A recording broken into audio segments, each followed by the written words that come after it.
This seems to come from some very rudimentary training that North Koreans have had before being thrown into the meat grinder on the front line, from captured notebooks which describe the procedures for one North Korean acting as a decoy to draw away an FPV drone and effectively draw fire onto himself while the others are trying to shoot it.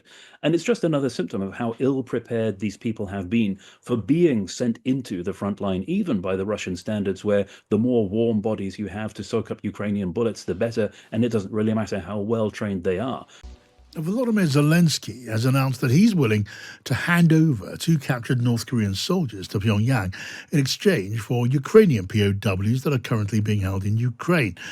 The photos released of the two soldiers constitute the first piece of living evidence of Russia's use of North Korean troops, with South Korean intelligence services claiming 300 have now died in the Russian Kursk region. We can talk to Keir Giles. He's a fellow on the Russia and Eurasia programme at Chatham House and also author of Who Will Defend Europe. Hello to you, Keir. Hello again, John. It's good to have you here, Keir. It is very well understood, isn't it, that North Korean soldiers are deployed on Russia's side in the war, but Russia just won't acknowledge it.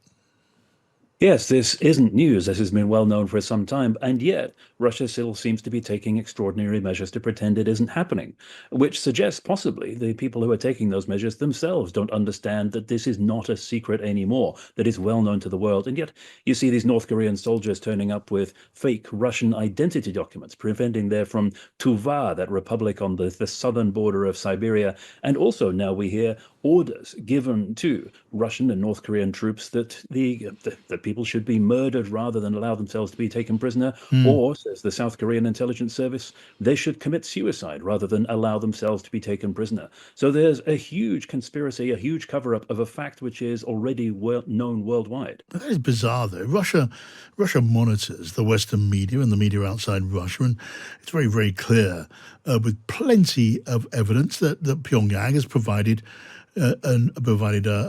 Russia with many soldiers. Is there any further reason that might rationalise this strange denial? It's a very good question, whether it is self-delusion, whether it's inertia within the system, that initially they were told to keep it a secret and somehow that order never got countermanded, or whether, in fact, Russia is suffering once again from believing its own propaganda. Let's not forget it was a wild mistake to invade Ukraine in February 2022 in the first place because they didn't understand what they were taking on. They didn't understand the country they were moving into. Is it possible they're still as deluded about the outside world as they were then? Yeah. Now, what about, look, we know that they're there.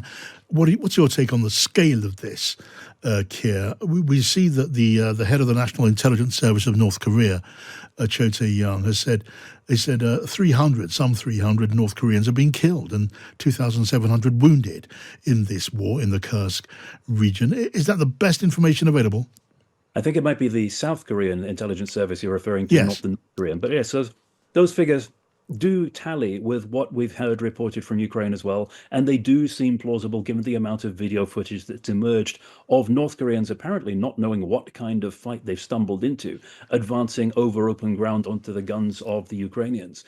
But we shouldn't assume that this limited contingent that we've seen deployed from North Korea into Russia is going to stay limited. There's no reason to expect that they won't be reinforced, both to replace those casualties and potentially to grow the contingent overall. Russia needs manpower, and North Korea is getting favors in return. Right. So let's talk about the value to North Korea of providing these troops. I mean, there's the obvious one, I suppose, of giving North Korean troops battle experience. What else would you add? What exactly is being provided in return is being guessed at. Nobody knows precisely for certain. Some things you can see happening, like energy supplies to North Korea, oil to prop up its economy. Other things are uncertain, like helping North Korea with its own arms programs, a nuclear program, or a means of delivering nuclear weapons, a missile technology. Some of those obviously will be kept under wraps as much as possible by Russia and North Korea. We may not know for certain what's happened until North Korea actually demonstrates what it has from Russia. And then what about the reports of North Korean soldiers being sent effectively on suicide missions, being told to go out into the open to draw fire from Ukrainian drones so they can be shot down, maybe shot down with rifles, but still suicide missions? And then there's talk of telling North Korean troops to kill themselves rather than be taken. What do you make of that? Would you imagine North Korean soldiers would tolerate that, would follow orders like that? Well, this seems to come from some very rudimentary training that North Koreans have had before being thrown into the meat grinder on the front line, from captured notebooks which describe the procedures for one North Korean acting as a decoy to draw away an FPV drone and effectively draw fire onto himself while the others are trying to shoot it. And it's just another symptom of how ill prepared these people have been for being sent into the front line, even by the Russian standards, where the more warm bodies you have to soak up Ukrainian bullets, the better, and it doesn't really matter how well trained they are.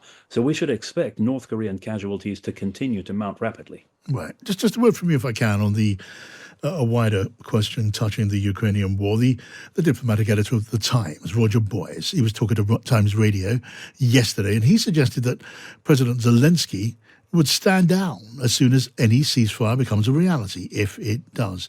Is that a view you share?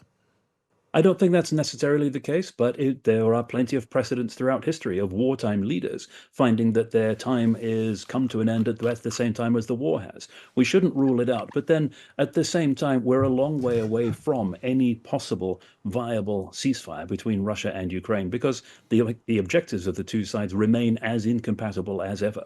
Russia wants to destroy Ukraine, Ukraine wants to survive. There's not much room for compromise in there. So I don't anticipate this rapid end to the war, this rapid ceasefire that has been predicted and promised by Donald Trump. All right. Keir Giles at Chatham House, thank you so much.